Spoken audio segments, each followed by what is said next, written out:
নমস্কার বন্ধুরা। ক্যান্সার এক মারক ব্যাধি। পৃথিবীতে যতগুলো দুরারোগ্য রোগ আছে তার মধ্যে প্রায় উপরের দিকেই এর তালিকা। সবচেয়ে কষ্টের ব্যাপার কি জানেন? যে ভারতবর্ষ বা বাংলাদেশ এগুলোর মতো উন্নয়নশীল দেশের অধিকাংশ জনসংখ্যার অধিকাংশ লোকই হচ্ছে নিম্ন মধ্যবিত্ত, মধ্যবিত্ত বা খুব হলে উচ্চ মধ্যবিত্ত। এই রোগে পরিবারের কেউ আক্রান্ত হলে শুধু সেই ব্যক্তি না, সেই পরিবারটিও যেন ধনে প্রাণে নিঃস্ব হওয়ার জোগাড়। দুরারোগ্য রোগ ও ব্যয়বহুল চিকিৎসা চালাতে গিয়ে পরিবারগুলির নাভিশ্বাস ওঠে। আজ এই পর্বে, এই ভিডিওতে আপনাদের কলকাতার এমন একটি হসপিটালের ঠিকানা দেব যেটি কেন্দ্রীয় ও রাজ্য সরকারের যৌথ উদ্যোগে তৈরি। ক্যান্সারের বিরুদ্ধে লড়াই করার আমাদের রাজ্য এবং কেন্দ্র সরকারের একটি বিরাট মানবিক প্রয়াস। এই হসপিটালটি শুধু গরিবের হসপিটাল বলে ভাবলে ভুল করবেন। হসপিটালটিতে খুব স্বল্প মূল্যে খুবই উন্নত মানের চিকিৎসা প্রদান করা হয়, যা দেশ বিদেশের এবং আমাদেরও রাজ্যের এবং দেশের যে কোনো প্রাইভেট ক্যান্সার হসপিটালের চিকিৎসার সঙ্গে তুলনীয় এর চিকিৎসা ব্যবস্থা। এই হসপিটালটিতে খুবই স্বল্প মূল্যের চিকিৎসা, বিভিন্ন রোগ নির্ণয়ের পদ্ধতিরও খরচা খুবই কম, ওষুধপত্রের দামও খুবই কম, বিভিন্ন রকম স্বাস্থ্য বিমা যেমন রাজ্য সরকারের স্বাস্থ্যসাথী বিমা, কেন্দ্রীয় সরকারের PMJAY, WBHS, CGHS, ESI এগুলোর সুবিধা তো আছেই, সাথে যারা প্রাইভেটে চিকিৎসা করাতে চান, যারা সরকারি ব্যবস্থার সাহায্য নিতে না চান, তাদের জন্য বিভিন্ন রকম বিমায় প্রাইভেট ক্যাটাগরিতে চিকিৎসারও ব্যবস্থা আছে। সর্বোপরি রুগীর সাথে যে পরিজনরা আছেন তারাও এই হসপিটালে রুগীর সাথে একই ক্যাম্পাসে আলাদা বিল্ডিংয়ে থাকতে পারেন মাত্র 50 টাকা প্রতিদিন হিসাবে ডরমিটরিতে, বা 250 টাকা হিসাবে ডাবল শেয়ারিং রুমে খেতে পারেন খুবই স্বল্প মূল্যে। মাত্র 35 টাকা থেকে সবজি ভাতেরও ব্যবস্থা করা আছে। এবং শুধু তাই নয়, রাজ্য সরকার এবং কেন্দ্র সরকার আমাদের যারা প্রতিবেশী রাষ্ট্র বাংলাদেশ, ভুটান, মায়ানমার, শ্রীলঙ্কা, এদের জন্য আন্তর্জাতিক রোগীদের জন্য চিকিৎসার ব্যবস্থা কিন্তু প্রাইভেট ক্যাটাগরিতে এখানে করে রেখেছে। তাহলে চলুন নিয়ে যাই আপনাদের আজকে এই নতুন হসপিটালটি। হসপিটালটির নাম Chittaranjan national cancer institute, new town শাখা, সল্টলেক সেক্টর 5। প্রথমে বলি কিভাবে আসবেন এই হসপিটালে। বন্ধুরা, এখন আমি যেখানে দাঁড়িয়ে আছি সেই জায়গাটি হলো বিশ্ব বাংলা সড়কের ওপর বিশ্ব বাংলা গেট। এই আইকনিক গেটটি একটি বিলাসবহুল হোটেল। আপনি আজ যে হসপিটালে যাব সেখানে যেতে গেলে আপনাকে যেভাবেই হোক এই বিশ্ব বাংলা গেটের সামনে এসে নামতে হবে। এবার বলি Chittaranjan national cancer institute phase 2 এর ঠিকানা। এর ঠিকানা সেক্টর 5 টাটা মেডিকেল সেন্টারের কাছে। আজ যে হসপিটালটায় যাব সেই হসপিটালটা যেতে গেলে এই বিশ্ব বাংলা গেটের সামনে ওই যে দেখালাম ওইখানে থেকে টোটো বা অটো যায়। প্রায় 4 কিলোমিটার দূর এইখান থেকে সেই হসপিটালটি। আসলে যুক্তরাষ্ট্রীয় কাঠামোয় জানেন, কেন্দ্র ও রাজ্যের মধ্যে সংঘাত থাকলে খুব মুশকিল। বিভিন্ন ক্ষেত্রেই দেখবেন কেন্দ্র বলছে রাজ্য ঠিকমতো কাজ করছে না, আর রাজ্য সরকার বিভিন্ন ক্ষেত্রেই কেন্দ্র সরকারকে দোষারোপ করবে যে কেন্দ্র আমাদের বিভিন্ন ব্যাপারে বঞ্চনা করছে। কিন্তু এই কেন্দ্র এবং রাজ্য এই দুই সরকার মিলে যদি মানব উন্নয়নে ব্রতী হয় তাহলে কি অসাধ্য সাধন করতে পারে, তার নমুনা হলো এই হসপিটালটি। 2022 সালে প্রধানমন্ত্রী নরেন্দ্র মোদীর হাতে উদ্বোধন হওয়া এই হসপিটালের বর্তমান চেয়ারম্যান হলেন Shri Jayprakash Nadda, honourable minister of health and family welfare, government of India. আর অল্টারনেট চেয়ারম্যান হলেন Shrimati Mamata Banerjee, honourable chief minister of West Bengal and minister of health and family welfare of West Bengal government. তাহলে চলুন আমরা যাই এবং ঘুরে দেখি হসপিটালটির অত্যাধুনিক ক্যান্সার চিকিৎসা ব্যবস্থার পুরোটা। তাহলে আমরা অনেকটা আভাস পাবো যে এই হসপিটালটা কেন এত উন্নত। হাওড়া, শিয়ালদা, বিধাননগর ও কলকাতার বিভিন্ন জায়গা থেকে এই হসপিটালে কি করে আসবেন তার বাস রুটের নম্বর দিলাম। এইখানে ভিডিওটা একটু পজ করে বাস রুটের নম্বরগুলো দেখে নেবেন। অনেক বাস হসপিটালের সামনে যায় না, তাই আপনাকে নামতে হবে বিশ্ব বাংলা গেট টোটো স্ট্যান্ডের সামনে। এইখান থেকেই টোটো পেয়ে যাবেন। পার হেড যদি রিজার্ভ করে যেতে চান 30 টাকা নেবে, আর না হলে 15 টাকা করে শেয়ারিংয়ে যেতে পারেন। এবং হসপিটালের সামনে থেকে ফিরতি পথে অটো পাবেন, সেটাও 15 টাকা শেয়ারিং, আপনাকে এনে ছেড়ে দেবে এই বিশ্ব বাংলা গেটের সামনে। এই বিশ্ব বাংলা গেট থেকে হসপিটালটি প্রায় 3 কিলোমিটার মতো ভেতরে। এই আমরা অটোতে করে এসে পৌঁছালাম চিত্তরঞ্জন ন্যাশনাল ক্যান্সার ইনস্টিটিউটের গেটে। এই হলো হসপিটালটির গেট। এখানেই অটো আপনাকে বা টোটো আপনাকে ছেড়ে দেবে।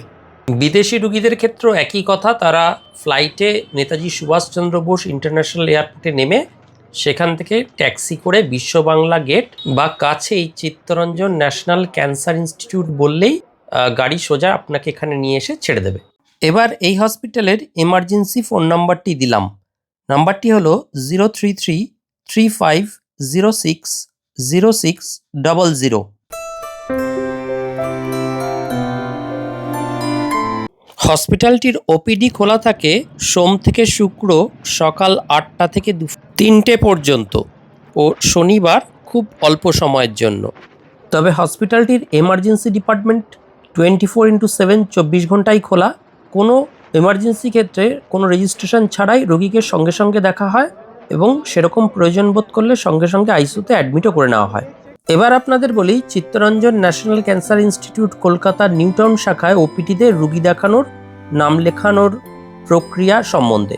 এক্ষেত্রে আপনারা দুভাবে রুগী দেখানোর ব্যবস্থা করতে পারেন। এক, অফলাইন মানে হসপিটালের ওপিডিতে গিয়ে সেখানে ফর্ম ফিল আপ করে দিনের দিন, বা অনলাইন আগে থেকে অনলাইন স্লটে নাম বুক করে সেখানে গিয়েও দেখাতে পারেন। অধিকাংশ রুগীরাই প্রথমটি করেন। আউটডোরে ঢোকার মুখেই দেখি বিরাট বড় উঁচু আমাদের জাতীয় পতাকা, আর সবচেয়ে আশ্চর্য লাগলো তার ঠিক তলাতেই মহর্ষি সুশ্রুতের মূর্তি, কি সুন্দর করে সাজানো।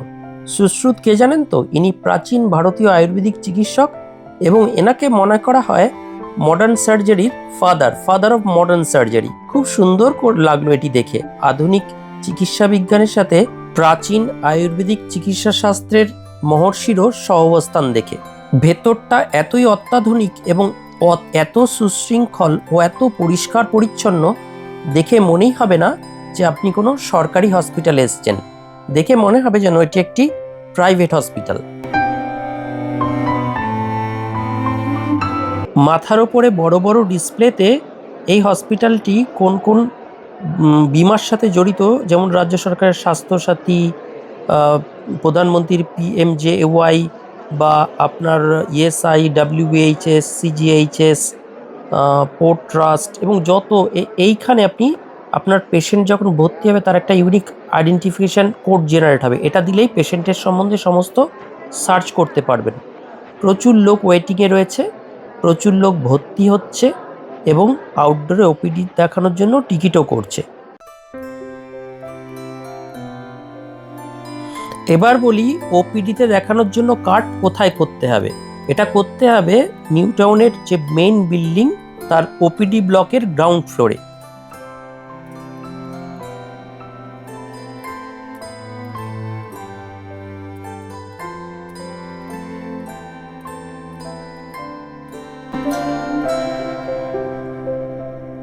ওপিডি ব্লক দিয়ে ঢুকেই কিছু দূর গেলেই আপনার ডান হাতে পড়বে প্রাইভেট ওপিডি আর বাঁ দিকে পড়বে জেনারেল ওপিডি। জেনারেল ওপিডিতে রেজিস্ট্রেশন চার্জ 20 টাকা আর প্রাইভেট ওপিডিতে রেজিস্ট্রেশন চার্জ হলো 400 টাকা। ফার্স্ট কনসালটেশন জেনারেল ওপিডিতে কিছু নেই, প্রাইভেট ওপিডিতে 600 টাকা।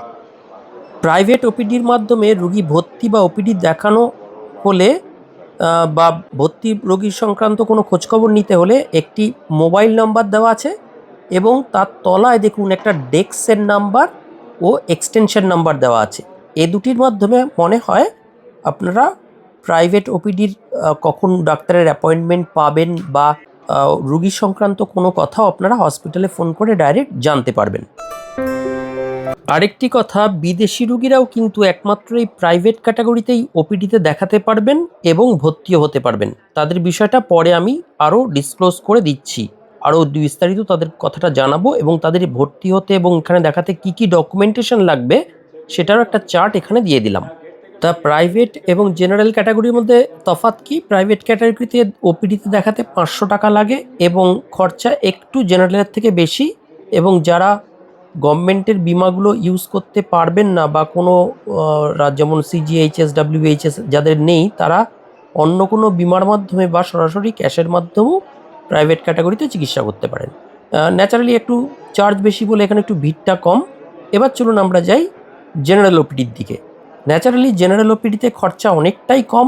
স্বাস্থ্যসাথী কার্ড বা PMJAY কার্ড, এগুলি থাকলে প্রায় নিখরচায় বা কেমো এবং রেডিয়েশনের ক্ষেত্রেও অনেক কম চার্জেই চিকিৎসা করা যায়। তাই এখানে ভিড় একটু বেশি, লাইন পেতে একটু সময় লাগতে পারে। এবার বলছি অফলাইন রেজিস্ট্রেশন করতে যে যে ডকুমেন্টগুলো রুগীর লাগবে সেগুলো।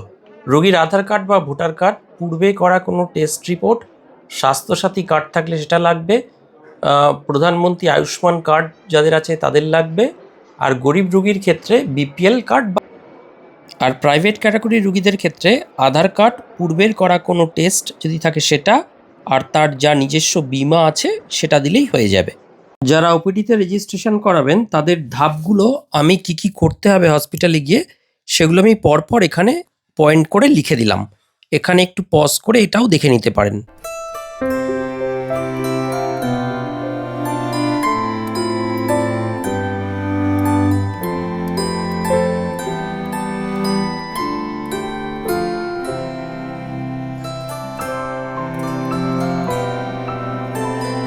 অনলাইনে কি করে নাম বুক করবেন?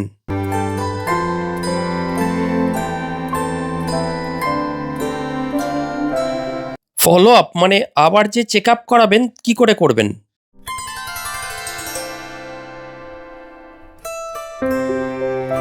যারা স্বাস্থ্যসাথী কার্ডে চিকিৎসা করতে চাইছেন তারা কি করবেন?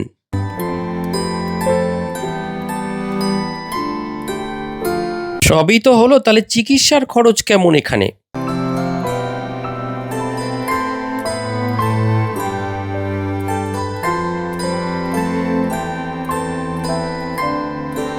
যদি রোগীর রেডিয়েশন লাগে তার কিরকম খরচা হতে পারে তার একটা আনুমানিক হিসাব যা আমি পেয়েছি সেটা দিলাম।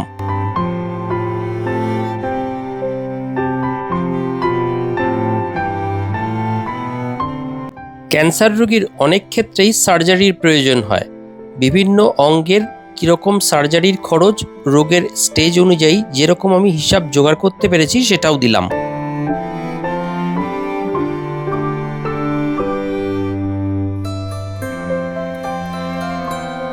ক্যান্সার রোগীর বিভিন্ন সময় বিভিন্ন ডায়াগনস্টিক টেস্টের প্রয়োজন হয়, সেগুলোর এখানে কিরকম খরচ তারও একটা ধারণা দিলাম।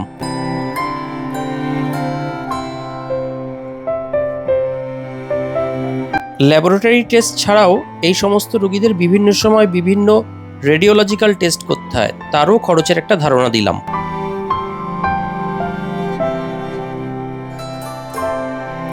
এই সমস্ত রোগীদের রোগ নির্ণয়ের ক্ষেত্রে বিভিন্ন রকম নিউক্লিয়ার ইমেজিং টেস্টিংয়ের সাহায্য নিতে হয়, কীরকম খরচা এতে তারও একটা ধারণা দিলাম।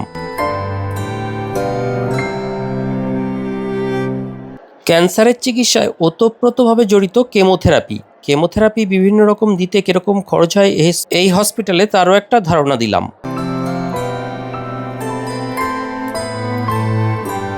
ক্যান্সার চিকিৎসার সাথে ওতপ্রোতভাবে যুক্ত বায়োপসি, এই বায়োপসির খরচ এখানে কিরকম তার একটা ধারণা দিলাম।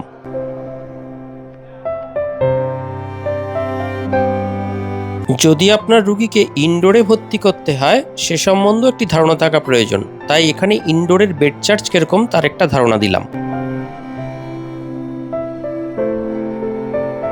এবার বলি কোন কোন বিভাগ আছে এই হসপিটালে।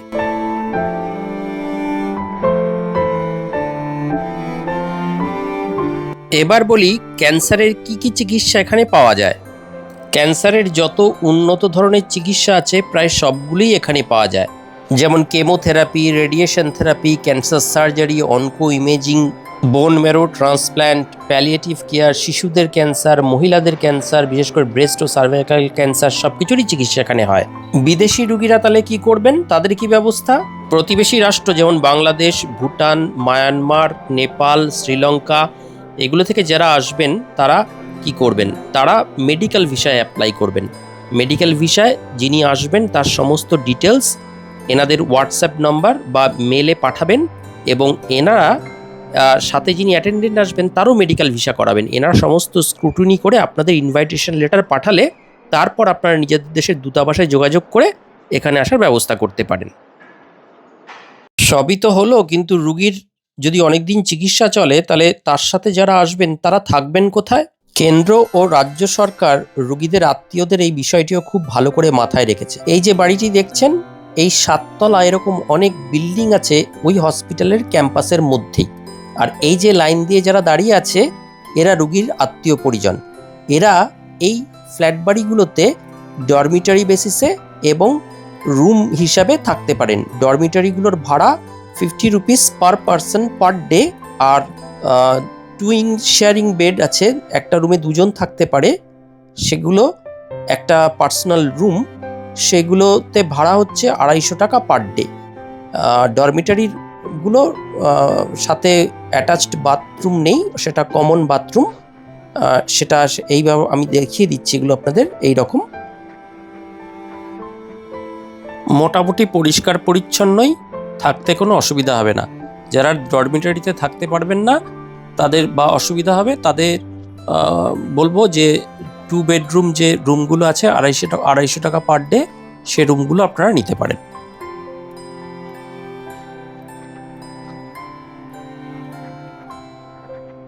এবার চলুন ভেতরে খাওয়ার ব্যবস্থাটা দেখিয়ে আনি।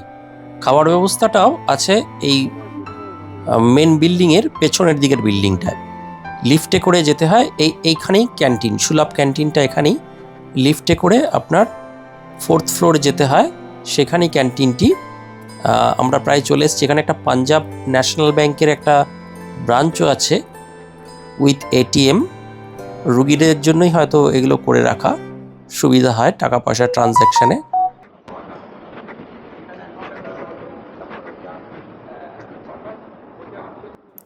এই ক্যান্টিনের অ্যাড, 4th ফ্লোরে ক্যান্টিনটা। এই যে দেখছেন সবজি ভাতের থালি শুধুমাত্র 35 টাকা থেকে, এছাড়া রয়েছে ডিম ভাত মাছ হাবিজাবি অনেক কিছুই লেখা আছে। আর এই পাঞ্জাব ন্যাশনাল ব্যাংকের ব্রাঞ্চটা একদম হসপিটালের ভেতরেই, এই পাশের লিফটটা করে যেতে হবে। চলুন একবার ক্যান্টিনটাও দেখে আসা যাক।